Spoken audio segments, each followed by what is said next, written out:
यदा यदा हि धर्मस्य ग्लानिर्भवति भारत अभ्युत्थानम अधर्मस्य तदात्मानं सृजाम्यहम्।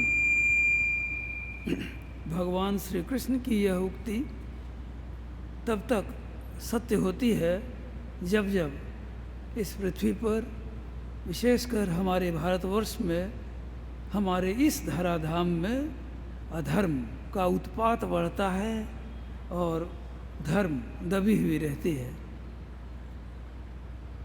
भगवान शंकराचार्य कहते हैं भगवद गीता में, नित्य नैमित्तिक कार्यों को करते हुए, उपासना कर्म कांड को करते हुए जब मनुष्य विवेक और वैराग्य को खो देता है, हीयमान हो जाता है, तब धर्म का मूल स्वरूप छिप जाता है और अधर्म उपस्थित हो जाता है। ऐसे समय में ही भगवान शंकराचार्य का आगमन हुआ था, जो कि 8वीं शताब्दी में भगवान शंकराचार्य के आने के पश्चात हमें धर्म की एक सटीक व्याख्या हमें मिली है। आप जानते हैं मालाबार में, केरला प्रांत में, कालाड़ी में, नंबूदरी ब्राह्मण परिवार में शिवगुरु और आर्यम्बा के पुत्र के रूप में शंकराचार्य का आविर्भाव हुआ। बालकपन से बड़े ही प्रतिभा संपन्न महापुरुष थे और कहा जाता है 6 वर्ष की आयु में उन्होंने गुरु से शिक्षा प्राप्त की, गुरु गृहवास किया और वहीं पर उन्होंने वेदों का संपूर्ण अध्ययन किया। 8 वर्ष की अवस्था में उन्होंने अपना गृह त्याग किया और क्रमशः दक्षिण भारत से उत्तर भारत से हिमालय तक की परिक्रमा करते करते अंत में 32 वर्ष की अवस्था में उन्होंने अपना देह त्याग किया। कहते हैं 8 वर्षे चतुर्वेदी द्वादशे सर्वशास्त्रविद द्वात्रिंशे मुनिरभ्यगत। 32वें वर्ष की अवस्था में इन्होंने अपना देह त्याग किया और 16वें वर्ष की अवस्था में इन्होंने उपनिषद, ब्रह्मसूत्र आदि पर अपने कार्य किए। शंकराचार्य के विषय में कई कहानियाँ भी प्रचलित हैं। उनके जन्म के पश्चात जब कुछ बड़े हुए, शिक्षा ग्रहण कर गुरु गृह से लौटे, माँ के प्रति उनका प्रबल प्रेम था, माँ को भी पुत्र के प्रति अति प्रेम था और ऐसे में जब वह पूर्णा नदी में स्नान करने के लिए जाते हैं तो ऐसा कहा जाता है कि पूर्णा नदी में एक मगर ने उनके पैर को पकड़ लिया और वह घसीटते हुए उसे बीच नदी में ले गया। शंकराचार्य की इच्छा थी संन्यास ग्रहण करने की। उन्होंने प्रारंभ में ही शिक्षा ग्रहण करने के पश्चात, वेद आदि की शिक्षा ग्रहण करने के पश्चात उन्होंने माँ से कहा था, अपने संन्यास की इच्छा जाहिर की थी, किंतु माँ ने संन्यास नहीं देने की ठानी थी और ऐसे में शंकराचार्य को उस पूर्णा नदी में मगर खींच कर ले जाता है और उसी नदी के बीच से वह माँ को आतुर होकर पुकारते हैं कि माँ, मेरी अंतिम इच्छा है, मुझे तुम संन्यास दे दो क्योंकि अब मैं मर रहा हूँ। ऐसे में माँ देखती है कि पुत्र का देहांत अनिवार्य है, यह अवश्य ही होगा।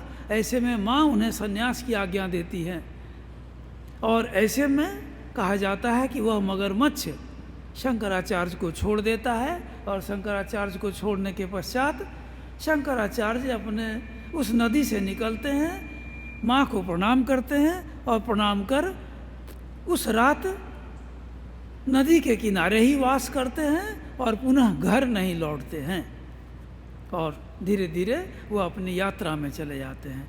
वहीं से उनका संन्यास जीवन प्रारंभ हो जाता है। इसलिए शंकराचार्य के विषय में कई कहानियाँ प्रचलित हैं। उनकी विद्वता की बात तो है ही। एक ऐसे महापुरुष थे जो एक आशु कवि भी थे, महान कवि भी थे, महान साहित्यिक भी थे, जिनकी याददाश्त की शक्ति, मेधा शक्ति बहुत तीव्र थी।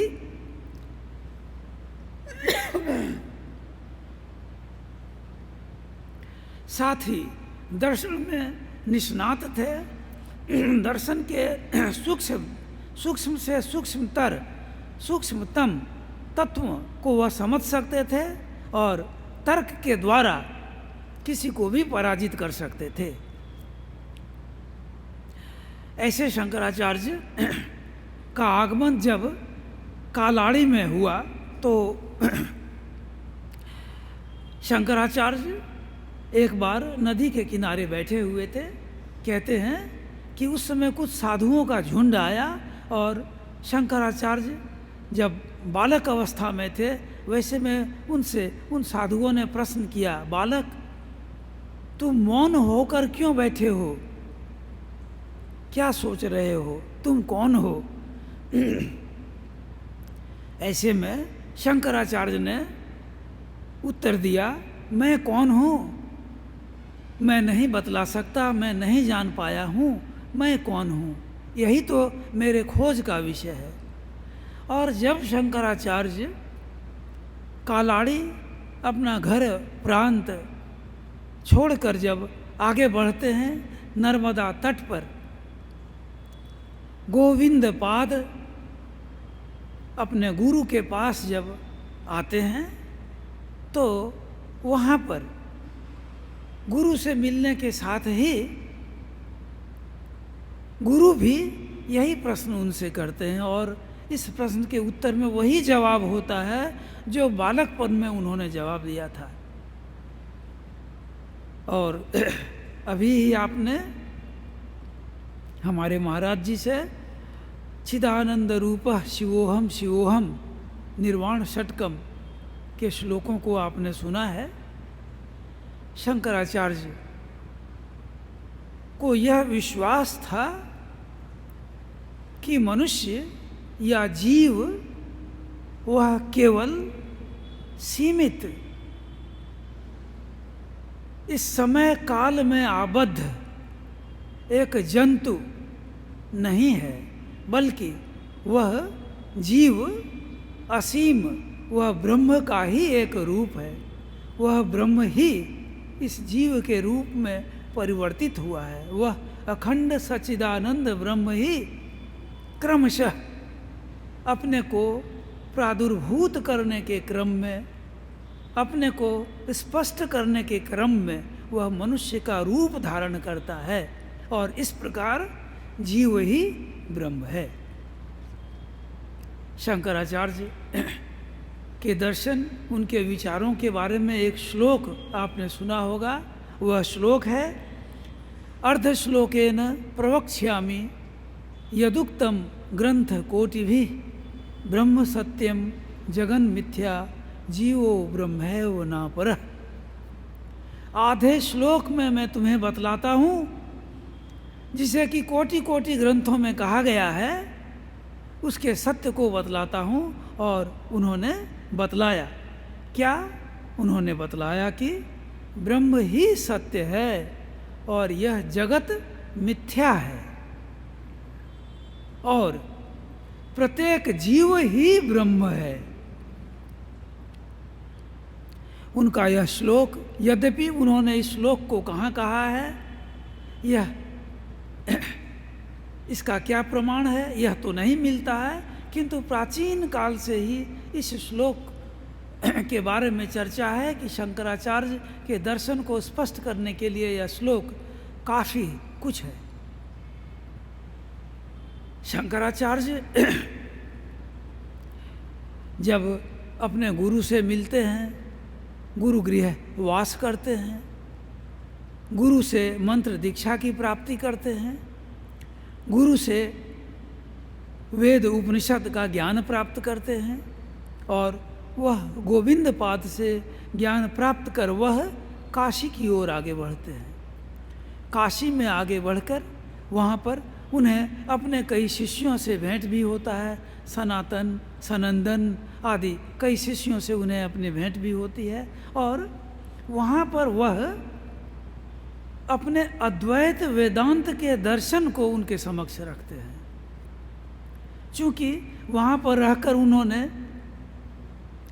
उपनिषदों की व्याख्या की, जो 11 मूल उपनिषद हैं, इन मूल उपनिषदों पर शंकराचार्य की व्याख्या मिलती है और ये जो शंकराचार्य अथवा जो अन्य आचार्य हैं उन्हें आचार्य तभी कहा जाता है कि जब ये आचार्य अपने जीवन में बतलाए गए सिद्धांतों का अक्षरशः पालन करते हैं, जो आचरण करते हैं, अपने बतलाए हुए सिद्धांतों का जो अक्षरशः पालन करते हैं, उन्हें आचार्य कहा जाता है। तो शंकराचार्य, रामानुजाचार्य आदि जितने भी आचार्य हुए, सभी आचार्यों के विषय में यह प्रचलित है कि इन लोगों ने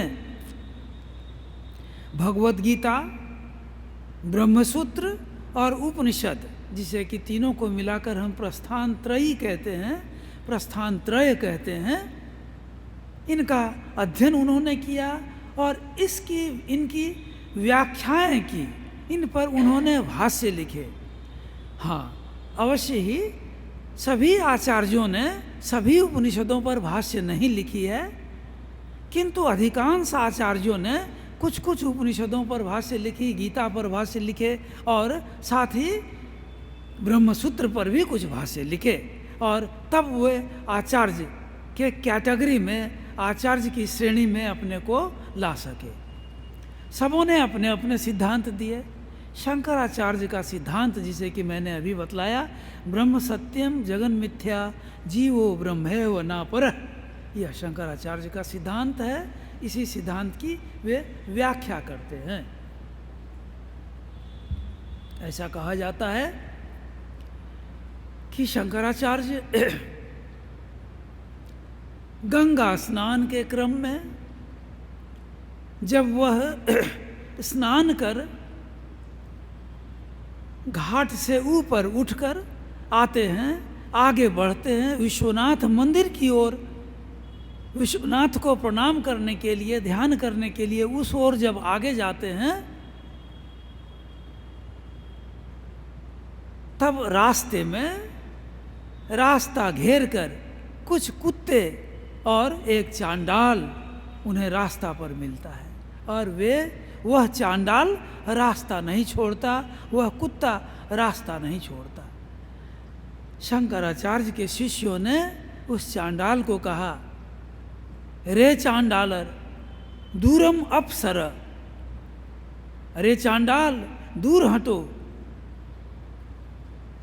क्या तुम नहीं जानते कि जगत गुरु शंकराचार्य स्नान कर अभी मंदिर प्रस्थान कर रहे हैं? इसके बावजूद उन कुत्तों ने और उस चांडाल ने रास्ते को नहीं छोड़ा और शंकराचार्य को घेर कर खड़ा रहा। ऐसे में हठात शंकराचार्य की दृष्टि परिवर्तित हो गई और शंकराचार्य ने यह दर्शन किया कि यह चांडाल कोई सामान्य व्यक्ति नहीं है, यह कोई निम्न जाति का व्यक्ति नहीं है। जिस दर्शन का मैं प्रचार प्रसार करता हूँ, जिस अद्वैत का मैं प्रचार प्रसार करता हूँ, जिस अखंड सच्चिदानंद के बारे में बतलाता हूँ कि वही संपूर्ण विश्व ब्रह्मांड में फैला है और वही मनुष्य के रूप में परिवर्तित हुआ है, वही यह चांडाल है। और शंकराचार्य तत्क्षण ही ध्यान में प्रविष्ट कर अपरोक्ष अनुभूति के द्वारा वह उसे शिव के रूप में देखते हैं। शिव के रूप में देखने के पूर्व वह चांडाल उनसे प्रश्न करता है, हे जगत गुरु, क्या आप वही शंकराचार्य हैं जो कि अद्वैत तत्व का प्रतिपादित किया करता है, जो जीव और ब्रह्म में अंतर नहीं मानता है, जो जाति पाति जड़ चेतन से ऊपर उठकर सब कुछ में ब्रह्म का दर्शन करता है? यदि ऐसा है भगवान, तो आप मुझ में चांडाल कैसे देख रहे हैं? और तो और, क्या आप वही शंकराचार्य हैं जो कि आत्म तत्व का प्रतिपादन करते हैं? यदि वह आत्म तत्व सर्वव्यापी है और यदि मैं आत्मा हूं, तो मैं सर्वव्यापी होकर मैं कहाँ हटूं? मैं कैसे हटूं? आत्मा तो सर्वव्यापी है, आप तो आत्मा को सर्वव्यापी कहते हैं, तो यह आत्मा हटे तो कहाँ हटे और कहाँ से हटे? हमें इन प्रश्नों का जवाब चाहिए। ऐसा कहने के साथ साथ शंकराचार्य की दृष्टि बदल जाती है, इन्हें अपरोक्ष अनुभूति होती है और ध्यान में प्रवेश कर वह देखते हैं कि यह चांडाल चांडाल नहीं है, यह व्यक्ति व्यक्ति नहीं है, यह जीव जीव नहीं है, यह ब्रह्म है। और वहाँ पर वह शिव की पूजा करते हैं।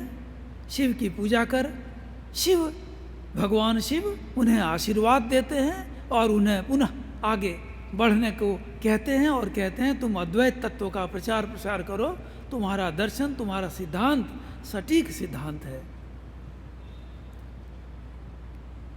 शंकराचार्य का दर्शन अद्वैत दर्शन कहलाता है। शंकराचार्य का आगमन जब हुआ, उस काल में आप जानते हैं भारतवर्ष में विभिन्न संप्रदाय थे, बौद्ध जैन के विभिन्न संप्रदाय थे, इसके अतिरिक्त वेद के भी बहुत संप्रदाय थे, तंत्र के थे, शैव थे, वैष्णव थे, सबों के अपने अपने दर्शन थे, सबों की अपनी अपनी विचारधाराएं थीं और सभी अपने अपने सिद्धांतों पर बल दिया करते थे।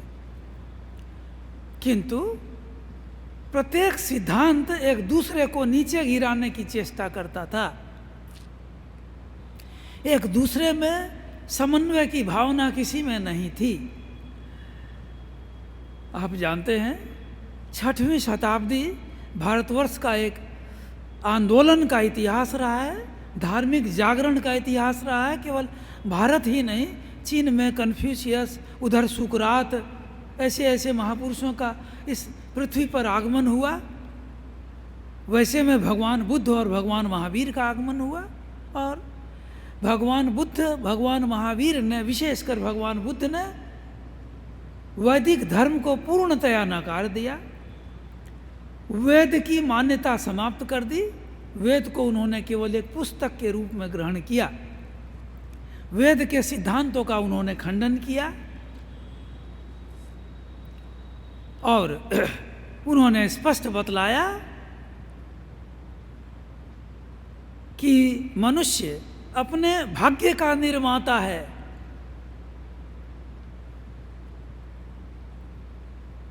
तुम अपनी ही ज्योति बनो, अपने प्रकाश से प्रकाशित होवो, कोई ईश्वर तुम्हारी सहायता नहीं कर सकता है, यहाँ कोई ईश्वर नहीं है, भगवान बुद्ध ने बतलाया।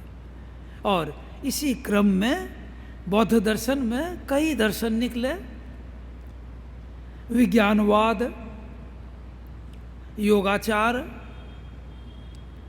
आदि आदि दर्शनों के विभिन्न मत थे और उनके विभिन्न दार्शनिक सिद्धांत थे। शंकराचार्य के आने के पश्चात इन सारे दार्शनिक सिद्धांतों में, वे चाहे बौद्ध के विज्ञानवाद हो, क्षणभंगुर का सिद्धांत हो, योगाचार हो, वैभाषिक हो,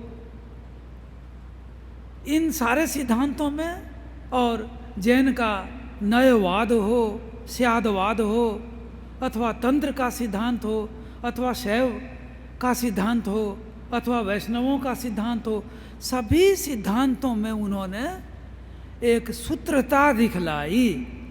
उन्होंने यह प्रमाणित करने की चेष्टा की कि सभी सिद्धांत अपने आप में पूर्णतया सही नहीं हैं, किंतु एक सर्वोच्च सिद्धांत के अंग हैं। और इस प्रकार उन्होंने बौद्ध धर्म, बौद्ध दर्शन की जो खामियां थी, उन खामियों को उन्होंने प्रकट किया। जैन धर्म की जो खामियां थी, उन खामियों को प्रकट किया। इसके साथ साथ शैव, तंत्र, वैष्णव आदि के सिद्धांतों की भी खामियों को उन्होंने प्रकट करते हुए, साथ ही बाकी 6 दर्शन, उनकी भी खामियों को उन्होंने प्रकट किया और बतलाया कि ये सभी दर्शन अपने आप में पूर्ण नहीं हैं, किंतु शंकराचार्य ने अद्वैतवाद के सिद्धांत को दिया, जिस सिद्धांत को उन्होंने यह बतलाया कि यह अपने आप में पूर्ण है। और यही वैदिक सिद्धांत है। सांख्य दर्शन जो एक बहुत प्राचीन दर्शन रहा है, इसके बारे में शंकराचार्य ने बतलाया कि शंकराचार्य के विषय में यह कहा जाता है कि शंकराचार्य का मल्ल युद्ध सांख्य दर्शन से ही होता था, किंतु शंकराचार्य ने यह बतलाया कि यह सांख्य दर्शन बहुत ही तार्किक है, तब भी यह वैदिक नहीं है।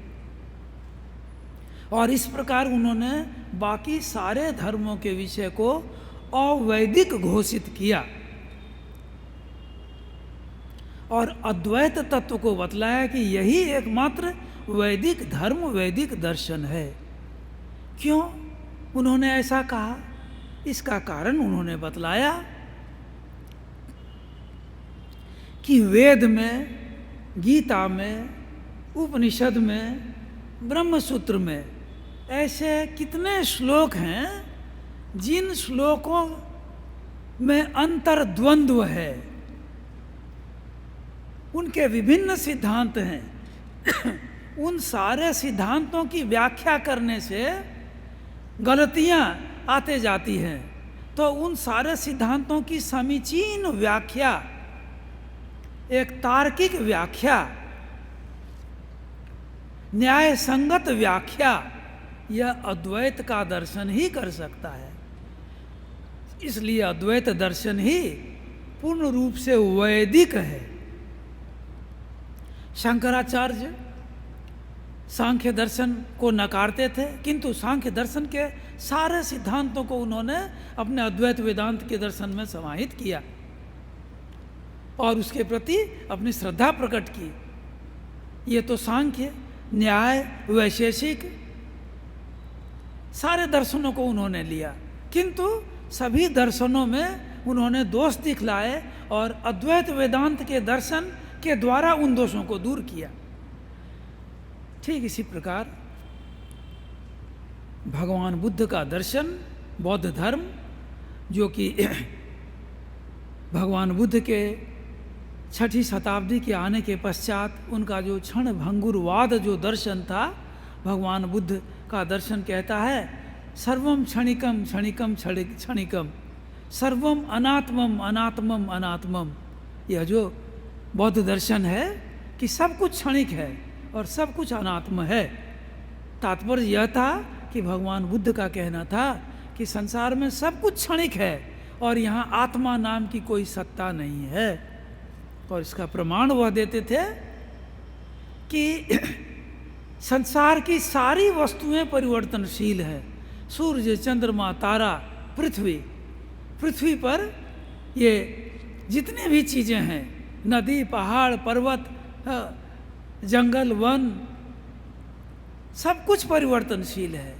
यहाँ तक कि नदी का जल भी परिवर्तनशील है, वह परिवर्तन होता है। यहाँ तक कि एक मनुष्य नदी में एक डुबकी लगाता है और जब दूसरी डुबकी लगाता है तो उसका जल परिवर्तित हो चुका होता है, नदी परिवर्तित हो चुकी होती है। इसलिए भगवान बुद्ध कहते हैं सब कुछ क्षणिक है, सर्वम क्षणिकम क्षणिकम क्षणिकम। और बुद्ध कहते हैं यह शरीर भी क्षणिक है। आज मैं बाल्यावस्था में था, कुछ दिन पहले युवावस्था में था, अब वृद्धावस्था में हूँ।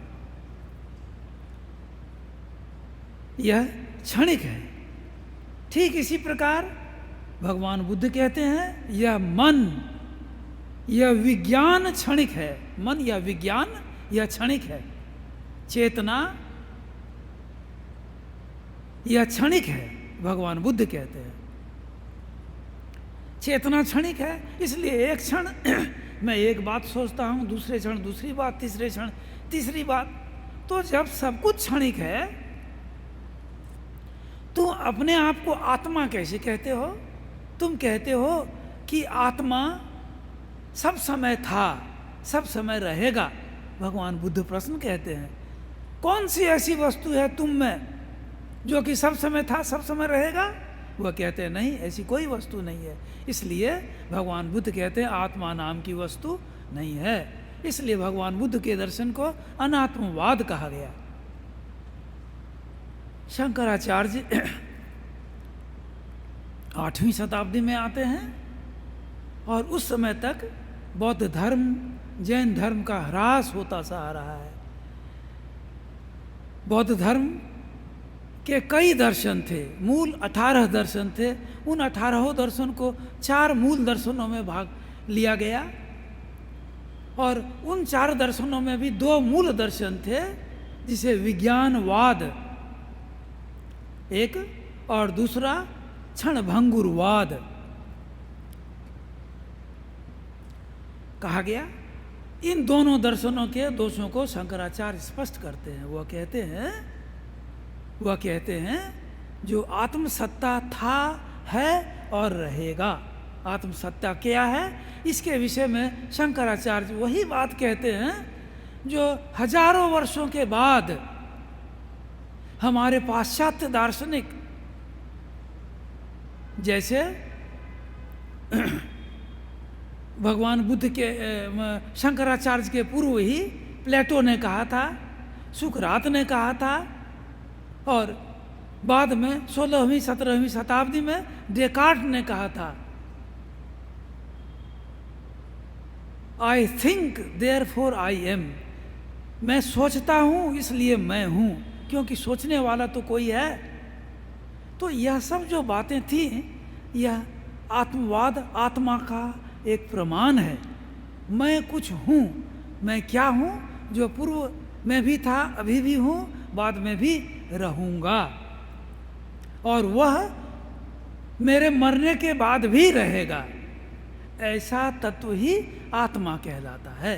शंकराचार्य के आगमन के पश्चात उन्होंने अपने तर्कों के द्वारा यह प्रमाणित किया कि आत्मा है, और यह आत्मा, जिसे कि उन्होंने प्रारंभिक तौर पर जीवात्मा कहा, यह जीवात्मा ही ब्रह्म का एक रूप है। वही सर्वव्यापी और सर्वकालिक है, उसका खंडन नहीं किया जा सकता है। खंडन करने वाला भी तो कोई है। यदि कोई यह कहता है मैं आत्मा को नहीं मानता हूँ, तो यह कहने वाला भी तो कोई है, वह अपनी सत्ता को प्रमाणित करता है, इसलिए आत्मा है। तो ऐसे ऐसे तर्कों के द्वारा शंकराचार्य के आने के पश्चात आत्म तत्व को उन्होंने पुनः प्रतिष्ठित किया और उन्होंने यह कहा कि यह वेद, उपनिषद, पुराण आदि जो हैं, इन सबों में सत्यता है, और उन्हीं के तत्वों को लेकर के उन्होंने अद्वैतवाद का प्रतिपादन किया। बहुत लोगों का यह कहना है कि शंकराचार्य भगवान बुद्ध के दर्शन से प्रभावित हुए थे और उन्होंने शंकराचार्य के बहुत सारे तर्कों को उन्होंने अपने तर्क में शामिल कर लिया और इसलिए शंकराचार्य एक प्रच्छन्न बौद्ध हैं। किंतु शंकराचार्य का स्पष्ट कहना है कि उनका जो सिद्धांत है वह सिद्धांत बौद्धों के सिद्धांत से पूर्णतया अलग और उनका वैदिक सिद्धांत है। उनका जो मायावाद का सिद्धांत था वह मायावाद का सिद्धांत बौद्ध का क्षणभंगुर का सिद्धांत नहीं था। उनका मायावाद का सिद्धांत हमारे वेद के श्लोकों पर आधारित था। वेदों में कई ऐसे श्लोक हैं जो माया के विषय में, जो भगवान इंद्र कहते हैं, रूपम रूपम प्रतिरूपो बहु तदस्य रूपम प्रतिचक्षणाय इंद्रो माया भी पुरुरूप ईयते। वह इंद्र अपने विभिन्न रूपों को देखने के लिए माया का आश्रय कर वह अपने विभिन्न रूपों को प्रकट करता है। तो भगवान बुद्ध कहते हैं कि मैं पूर्ण रूप से वेद पर ही आधारित कर मायावाद के सिद्धांत को आपके समक्ष रख रहा हूँ। पुनः बृहदारण्यक उपनिषद, श्वेताश्वतर उपनिषद, इन सारे उपनिषदों में मायावाद के सिद्धांत स्पष्ट रूप से दृष्टिगोचर होते हैं। यहाँ तक कि भगवत गीता में भी माया, स्वयं माया, भगवत गीता में माया शब्द का कई बार उच्चारण भगवान श्री कृष्ण ने किया है। शंकराचार्य ने ईश्वर के विषय में बतलाया है कि वह ईश्वर अपनी शक्ति के द्वारा माया को वशीभूत कर वह प्रकृति को वशीभूत कर लेता है और प्रकृति को वशीभूत कर वह देवकी के गर्भ में वह प्रकट होता है। पुनः देवकी के गर्भ से वह इस पृथ्वी पर प्रकट होता है। शंकराचार्य यह कहते हैं कि वह भगवान कृष्ण, जिन्हें कि वह अखंड सच्चिदानंद का एक प्रकट रूप मानते हैं, वह कहते हैं वही प्रकट रूप, वही ब्रह्म माया शक्ति के द्वारा इस प्रकृति को वश करके वह देवकी के गर्भ में प्रवेश करते हैं और इस धराधाम पर अवतरित होते हैं और अन्याय अत्याचार का नाश कर धर्म की प्रतिष्ठा करते हैं।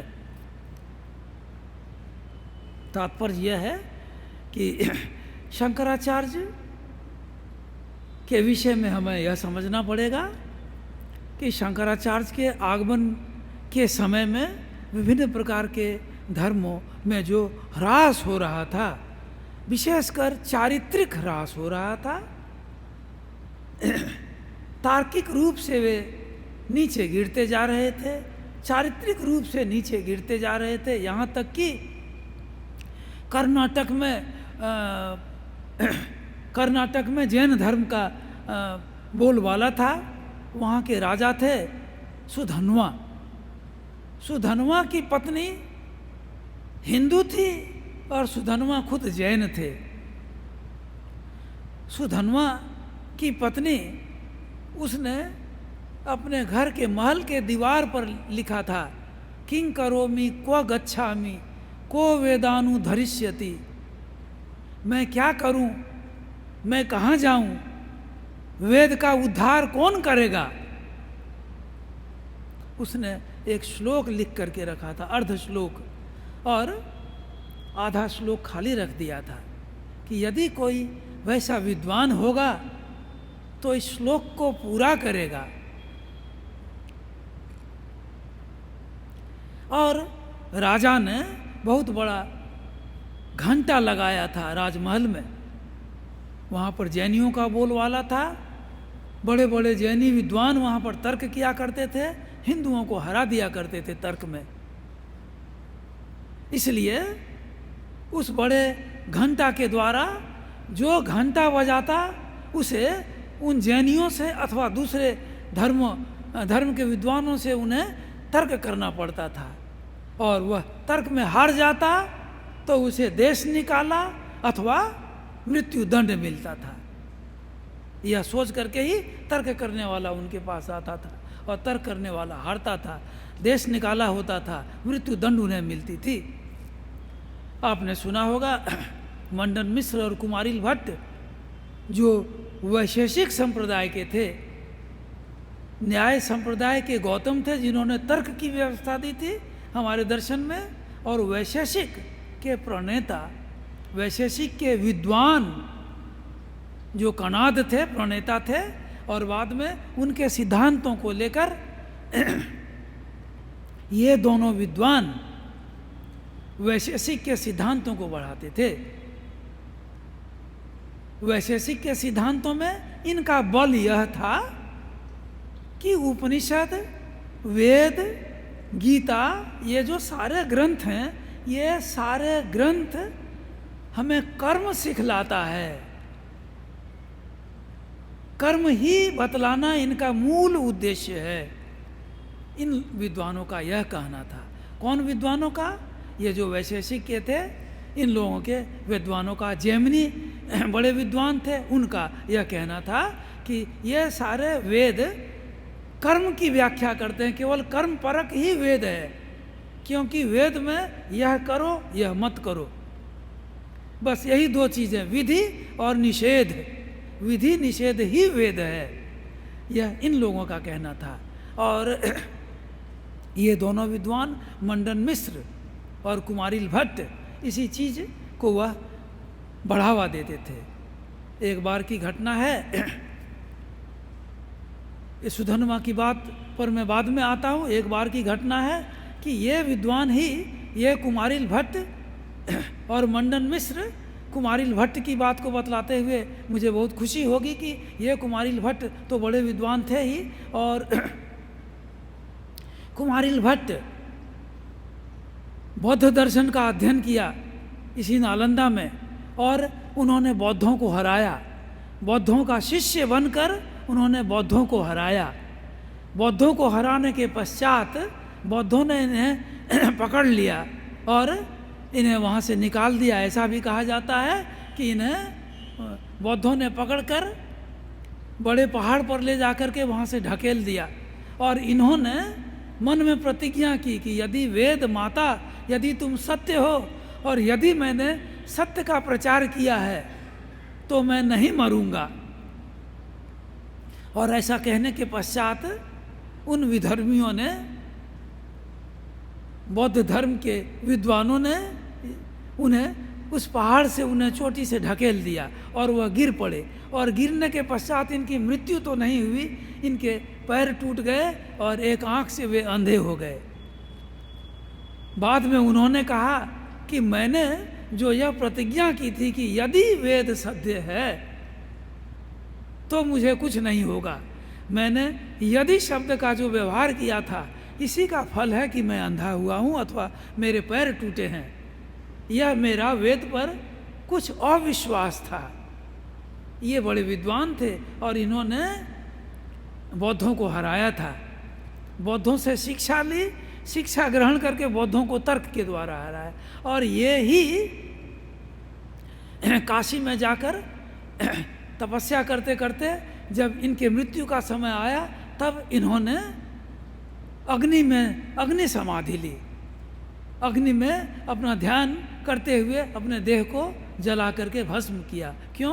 क्योंकि इन्होंने जिस गुरु से शिक्षा ग्रहण की थी उसी गुरु को उन्होंने तर्क में हराया था, इसलिए उन्होंने इसे गुरु द्रोह मानकर अग्निसात करने की प्रतिज्ञा की। और ऐसे में वह उस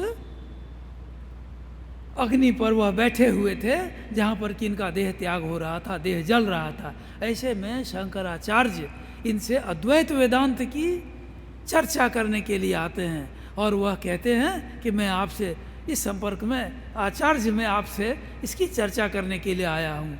तो यह गुरु इतने बड़े विद्वान थे, इन्होंने कहा आचार्य मैं जानता हूँ कि आप अद्वैत वेदांत के बहुत बड़े विद्वान हैं, मैं जानता हूँ कि आपके सिद्धांत तार्किक रूप से, दार्शनिक रूप से परिपूर्ण हैं, किंतु मैं अपने कर्म के फल के अनुसार मैं अपना देह त्याग कर रहा हूँ। आप कृपया महिष्मती नगरी जाइए, मिथिला नगरी जाइए और वहाँ पर जाकर मेरा शिष्य है, उस शिष्य से मंडन मिश्र से आप तर्क करें। यदि वह हारता है तो मैं अपने आप को हारा मान जाऊंगा। वह वहाँ से आते हैं महिष्मती नगरी, मिथिला नगरी में, और इसी मिथिला नगरी में आकर वह जब वहाँ पहुँचते हैं तो कहते हैं यहाँ के इतने बड़े बड़े विद्वान थे, बड़े बड़े विद्वान, और यहाँ की महिलाएं भी संस्कृत में श्लोक बोला करती थी। और इतना ही नहीं, मंडन मिश्र के घर पर जो तोता रहता था वह तोता भी संस्कृत में श्लोक बोला करता था। वह शंकराचार्य वहाँ पर आते हैं और वहाँ पर आकर अपने योग माया से मंडन मिश्र के घर में, दरबार में पहुँचते हैं, जहाँ की मंडन मिश्र बैठे हुए हैं और अपने पिता का श्राद्ध करते होते हैं, और पिता के श्राद्ध करते वक्त वह वहाँ पहुँचते हैं। ऐसा कहा जाता है कि वहाँ पर जैमिनी ऋषि यह भी उपस्थित थे, और जैमिनी ऋषि के समक्ष उन्होंने बतलाया कि मैं वेद के विषय में आपके सिद्धांतों से सहमत नहीं हूँ, मैं आपसे तर्क करना चाहता हूँ। और मंडन मिश्र ने यह कहा कि ठीक है, जब हमारा यह श्राद्ध समाप्त हो जाएगा तब मैं आपसे तर्क करूँगा। और श्राद्ध की समाप्ति के पश्चात उनकी पत्नी सरस्वती, वह जज के रूप में, निर्णायिका के रूप में वह रहती हैं और वहाँ पर तर्क करना शुरू करते हैं। उस विद्वान का कहना था कि वेद कर्म परक है, और शंकराचार्य का कहना था नहीं, वेद ज्ञान परक है। उनका कहना था, वैशेषिक दर्शन का कहना था, या वेद, उनके अनुसार वेद का यह कहना है कि मनुष्य को कर्म के द्वारा मोक्ष की प्राप्ति होगी, हमें हमेशा कर्म करना होगा, कर्म के बिना और कोई उपाय नहीं है, कर्म से ही मोक्ष की प्राप्ति होगी। किंतु शंकराचार्य का कहना था नहीं, ज्ञान के द्वारा मोक्ष की प्राप्ति होगी। तब कर्म क्या है? तो कहते हैं कर्म केवल चित्त शुद्धि का साधन है। चित्त शुद्धि के द्वारा जब मनुष्य चित्त शुद्ध हो जाता है तब वह ज्ञान के प्रति निष्ठा की प्राप्ति करती है, और ज्ञान की निष्ठा होती है तब वह ज्ञान के द्वारा मोक्ष की प्राप्ति करती है। किंतु इन विद्वानों का, दूसरे दर्शनों का, मंडन मिश्र का कहना था नहीं, वह कर्म के द्वारा मोक्ष की प्राप्ति होती है। और इसमें तर्क होता है, और इस तर्क में मंडन मिश्र की पत्नी इनके गले में, दोनों के गले में हार, फूल का हार डाल देती हैं, और वह कहती हैं कि जिसका हार कुम्हलाएगा वह हारेगा। तर्क में स्वाभाविक था, देह के ताप के कारण वह हार जल्दी कुम्हलाएगा, यदि कोई क्रोधित अधिक होगा तो जल्दी कुम्हलाएगा। ऐसा कहते हैं कि तर्क करते करते मंडन मिश्र बार बार क्रोधित हो जाया करते थे, और इनका माला इस शरीर के ताप के कारण सूख जाता था, और यह हार गए। हारने के पश्चात इनका नाम संभवतः सुरेश्वराचार्य दे दिया गया। इस बात पर विवाद है, किंतु ये शंकराचार्य के शिष्य हो गए, इनकी पत्नी भी इनकी शिष्या हो गई, और ये सन्यासी बनकर ये दोनों इनके साथ चले गए। तो ये ऐसे विद्वान थे। ये कुमारिल भट्ट जब सुधन्वा ऋषि के पास, वहाँ पर उनके राज दरबार में पहुँचते हैं तो वह देखते हैं किंग करोमि को गच्छामि को वेदानु धरिष्यति। वह जाकर के उस श्लोक को पूरा कहते हैं और कहते हैं माँ विशीद वरारोहे हे देवी, माँ विषाद मत करो, माँ विशीद वरारोहे भट्टाचार्यो अस्मि भूतले। मैं इस भूतल पर, मैं इस धरती पर, मैं भट्टाचार्य जीवित हूँ। मैं हिंदू धर्म को जीवित रखने में मैं अकेला ही काफ़ी हूँ। हे देवी तुम विषाद मत करो। उस श्लोक को वो पूरा करते हैं और उस घंटा को बजाते हैं। घंटा बजाने के पश्चात वहाँ पर तर्क होता है। तर्क में सभी लोगों को परास्त करते हैं और पुनः वहाँ पर हिंदू धर्म की प्रतिष्ठा होती है। राजा रानी, वहाँ के दरबारी सभी पुनः हिंदू बनते हैं। मेरे कहने का तात्पर्य यह है कि उस समय एक संक्रमण का काल था। जिस प्रकार भगवान बुद्ध का समय एक संक्रमण का काल था, याग यज्ञ और केवल बाह्य आचार, इस बाह्य आचार के कारण धर्म अपना मूल तत्व खो चुकी थी। धर्म अपना मूल तत्व खो चुका था। धर्म का मूल तत्व क्या है? तो शंकराचार्य भगवत गीता के उपोद्घात भाष्य में कहते हैं, विवेक और वैराग्य। जब इस विवेक और वैराग्य का नाश हो जाता है, तब जितना भी आप घंटा बजाइए, पूजा कीजिए, मंदिर जाइए, तब गंगा में स्नान कीजिए, तपस्या कीजिए, एक पैर पर खड़े रहिए, जटा बढ़ाइए, चाहे भोजन जितना भी निरामिष खाइए, कुछ नहीं होने को है। विवेक का ह्रास, वैराग्य का ह्रास, यह अधर्म की बढ़ोतरी देता है। शंकराचार्य ने इसी बात को भगवत गीता के भाष्य में इन्होंने लिखा है। और उस समय भगवान बुद्ध के आने के समय में वेद की व्याख्या अलग अलग ढंग से कम भगवान बुद्ध के समय में कम से कम 60 से 62 मत भारतवर्ष में प्रचलित थे। और भगवान बुद्ध ने 62 मत के ऊपर अपना आधिपत्य जमाया। अवश्य और भी कुछ मत थे जो अभी चलते रहे बाद में, किंतु भगवान बुद्ध जिनके साथ वह रहकर तपस्या किए, उन्हें भी अपने धर्म में सम्मिलित कर लिया। यानी कितने बड़े तार्किक थे, इनके तर्क में कितनी क्षमता थी कि प्रत्येक तर्क करने वाला भगवान बुद्ध के तर्क से सहमत हो जाता था। ईश्वर के विषय में वह कहते थे, क्या तुमने ईश्वर के दर्शन किए हैं? नहीं प्रभु, मैंने तो दर्शन नहीं किए। क्या तुम्हारे पिता ने दर्शन किया था? क्या तुम्हारे दादा ने दर्शन किया था? उनके पितामह ने दर्शन किया था? अथवा क्या तुम्हें कोई ऐसा व्यक्ति मिला है जिन्हें किसी देवता का, ईश्वर का दर्शन हुआ हो? वह व्यक्ति कहता, नहीं, मैंने तो ऐसे व्यक्ति के दर्शन नहीं किए, न कोई ऐसा व्यक्ति मिला जो हमें कहे। तुम क्यों बलात् ऐसे ईश्वर पर विश्वास करते हो जिसे किसी ने नहीं देखा? और वह कहता था, ईश्वर नहीं है। ईश्वर के विषय में वह चुप लगाया करते थे, लेकिन वह कहते थे आत्मा नहीं है। और वह अनात्मवाद को प्रचलित किया। और वह अनात्मवाद ही क्रमशः होते होते बौद्ध दर्शन के ह्रास का, उसके चरित्र के गिरने का एक बड़ा कारण बन गया। शंकराचार्य के आने के पश्चात वेद की जो मूल बातें थी, वेद और उपनिषद की मूल बातें थी, जिस मूल बातों को भगवान बुद्ध ने भी नहीं ठुकराया था, किंतु तत्काल उस समय भगवान बुद्ध ने वेद का नाम नहीं लिया, न उपनिषदों का नाम लिया, न किसी श्लोक का उन्होंने वर्णन किया, लेकिन उपनिषदों के ज्ञान कांड को उन्होंने पूर्ण रूप से अपने व्यवहार में लाया। हमारे उपनिषद में मनोवैज्ञानिक सिद्धांत हैं।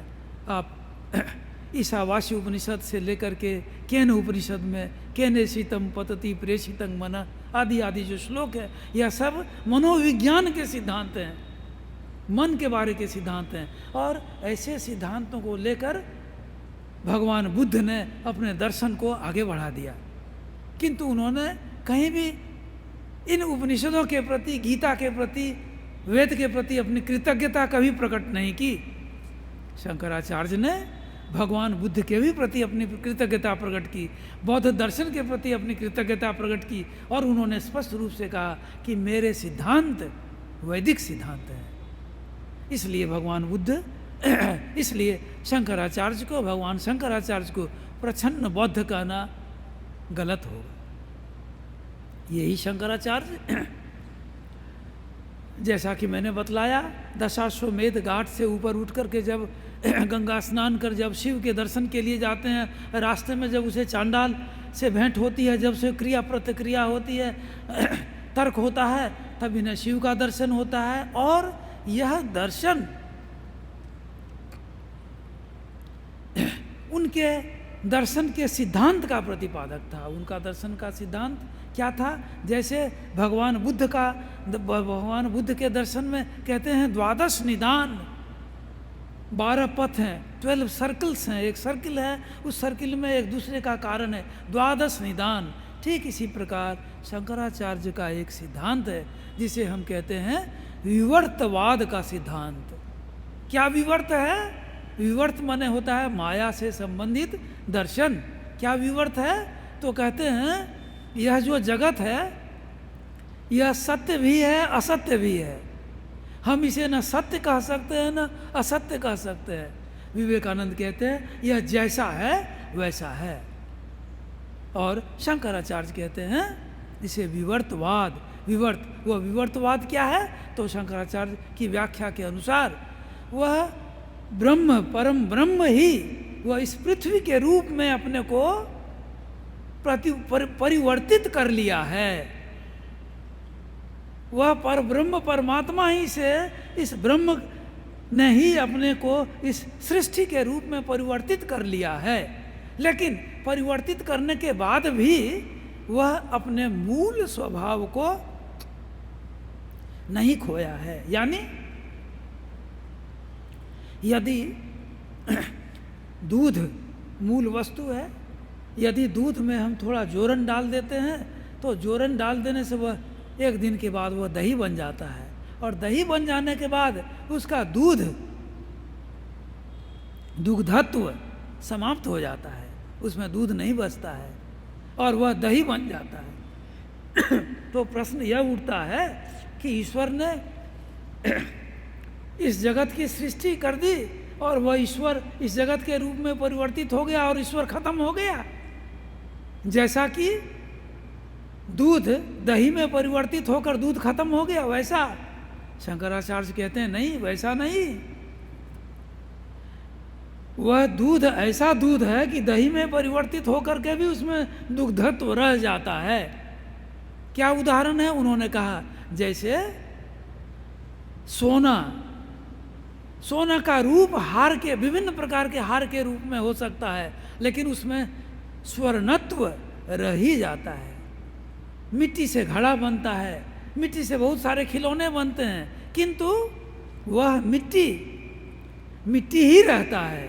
केवल देखने में घड़ा और विभिन्न प्रकार की वस्तुएं होती है, और वह मिट्टी अपने मूल स्वरूप में अपने को बचाए रखता है। ठीक इसी प्रकार यह सृष्टि ईश्वर स्वयं अपने आप को परिवर्तित कर यह विश्व ब्रह्मांड के रूप में परिवर्तित किया है। लेकिन यह विश्व ब्रह्मांड के रूप में परिवर्तित करने का अर्थ यह नहीं कि यह सृष्टि होने के बाद वह भगवान मर गया, भगवान खत्म हो गया, ऐसा नहीं। वह भगवान इसमें है, इसलिए उपनिषद में कहा गया उसकी सृष्टि कर वह उसमें प्रविष्ट कर गया। इसे विवर्तवाद कहते हैं। विवर्तवाद का एक अच्छा उदाहरण वेदांत में कहा जाता है कि सांप, हम जो रात में अंधकार में चलते चलते जहाँ कम प्रकाश, जहाँ छाया होती है, वहाँ डोरी को देखकर हम सांप कहते हैं और हम उसे सांप कहकर हट जाते हैं, भाग जाते हैं। पर जैसे ही टॉर्च लाते हैं, लाइट जलाते हैं, तो हमें लगता है अरे यह तो डोरी है। ठीक इसी प्रकार शंकराचार्य कहते हैं कि जब विवेक और वैराग्य होता है तो जब तुम इस जगत को देखोगे तब यह जगत परिवर्तित होकर यह ईश्वर बन जाता है। ठीक उसी प्रकार जिस प्रकार भगवान शंकराचार्य ने प्रारंभिक तौर पर उस चांडाल को एक चांडाल के रूप में देखा, कुत्तों को एक कुत्तों के रूप में देखा, किंतु जैसे ही वह अपने स्वरूप पर ध्यान किया वैसे ही उन्होंने उन कुत्तों को और चांडाल को शिव के रूप में दर्शन कर लिया। तात्पर्य यह है कि वह चांडाल और वह कुत्ता विवर्त के रूप में उनके समक्ष उपस्थित था। तात्पर्य यह है कि यह जगत विवर्त के रूप में हमारे समक्ष है। किंतु मूलतया यह जगत ईश्वर है, यह ब्रह्म है। इसलिए उपनिषद में जो कहा गया, ईशावास्यमिदं सर्वम यत् किंच जगत्याम जगत तेन त्यक्तेन भूंजिथा माँ गृध कस्य स्युध्यनम, यह जो कहा गया ईशावास्यमिदं सर्वम, यह संपूर्ण विश्व ब्रह्मांड ईश से व्याप्त है। यह नहीं कि जैसे हम कपड़ा पहने हुए वैसा ढका हुआ, वैसा नहीं। यह वैसा है जैसे कि स्वर्ण ही सभी आभूषणों में है, वैसा है यह, उसके द्वारा व्याप्त है। और क्या, तेन त्यक्तेन भुंजिता, त्याग पूर्वक इस जगत का भोग करो। त्याग पूर्वक यानी त्याग का तात्पर्य यानी यह है यहाँ पर, इस जगत को हम विवर्त के रूप में देखते हुए हम यहाँ पर अपने जीवन का दैनंदिन व्यवहार करें, यह मानते हुए करें कि यह जगत जो दिखाई पड़ रहा है यह मूल रूप से ईश्वर है, किंतु चूंकि मुझे ज्ञान नहीं हुआ है इसलिए इसे हम जगत के रूप में देख रहे हैं, और इसलिए इसके प्रति हमारा व्यवहार उसी प्रकार होना चाहिए। इसे त्याग कहा गया है। आज भगवान शंकराचार्य का 1238वां जन्मदिवस हम मना रहे हैं, और शंकराचार्य ने अपने दर्शन को हमारे समक्ष प्रकट किया। इन्होंने एक ऐसा दर्शन प्रकट किया जो भारतवर्ष के जो जितने पुराने दर्शन थे, सारे दर्शनों के सार निचोड़ को लेकर उसे उन सारे दर्शनों को उसकी चरम पराकाष्ठा पर पहुंचा दी, और उस चरम पराकाष्ठा को आज हम अद्वैत वेदांत कहते हैं। शंकराचार्य ने के आने के पश्चात वह शंकराचार्य जो अद्वैत निर्गुण निराकार की पूजा पर उन्होंने बल दिया, किंतु उन्होंने इसके साथ ही साकार की पूजा को नहीं नकारा। उन्होंने पंचदेवों की पूजा को स्वीकारा, शक्ति को स्वीकारा, और उनकी पूजा, उनके प्रति भक्ति भाव को बनाए रखने की चेष्टा की। इसलिए शंकराचार्य के रचे हुए कितने ही ऐसे श्लोक हैं जो देवी के प्रति, देवता के प्रति हमें समर्पित करती है, हमें उनके प्रति हमारे श्रद्धा को प्रकट करने वाली होती है। शंकराचार्य के आने के पश्चात उन्होंने भारतवर्ष के चारों भाग में, इधर पुरी से लेकर गोवर्धन, पुरी से लेकर के पश्चिम और दक्षिण से लेकर उत्तर तक चारों धामों में उन्होंने, शंकराचार्य ने 4 धाम की स्थापना की, 4 पीठ की स्थापना की। पुरी, द्वारिका, बद्रीनाथ, श्रृंगेरी आदि में इसकी स्थापना करने के पश्चात वह जब उनका अंतिम समय आया 32वें वर्ष की अवस्था में, ऐसा कहा जाता है कि बद्रीनाथ में उनका देहांत हुआ। इसी बद्रीनाथ में उन्होंने ब्रह्मसूत्र की व्याख्या भी की। ब्रह्मसूत्र में कहते हैं वहाँ पर उस आश्रम में वेद व्यास के उनके दर्शन हुए। वेद व्यास से इनका बहुत तर्क चला, क्योंकि इनकी व्याख्या अद्वैत तर्क परक होती थी, और वेद व्यास एक मनुष्य का रूप धारण कर, एक ब्राह्मण का रूप धारण कर इनसे तर्क करते रहते थे, और इन्हें तर्क में बार बार सूक्ष्मतापूर्वक इनको हराने की चेष्टा करते थे। किंतु शंकराचार्य अपनी बौद्धिक विद्वता के कारण और अपनी